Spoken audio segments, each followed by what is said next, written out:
Minister Fred agambira ebyo bwabira ali aha mukoro gw'okutongoza abeegi 10 omu district ya Kikube abatungira obuhangu omu by'emikono ahansi y'ekitongole kya Uganda Road Development and Training Program. Abana bakusoma mu 10 abana bano basomera courses category basomera courses of agriculture basomera courses of mechanics dressing personal design n'ebindi.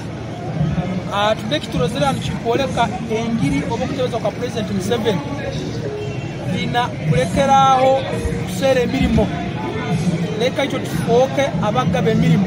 Hona Minister Fred ahamize oku government yahereze kuhayitaka ekitongole kya URDT okwera kwegisa eby'emikono. Land Commission tunaitaka Kagadi, that land we have donated it to, we have leased it to URDT, expansion of the headquarters. That is the command center ni Kuruga.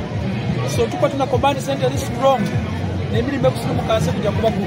government we support through different programs free of charge. Also the industrial park, these people are going to be fed, they will want food, and we need also to export. So therefore agriculture is going to be a very big mainstay for the people. And in the second round, working with the support of Mastercard Foundation. Nyetera kurenga emitwaro omushanju niyo etendekirwe mu myaka 5 kandi omuri aba harimu abakazi emitwaro 49 abarema 35 n'empunju emitwaro 210.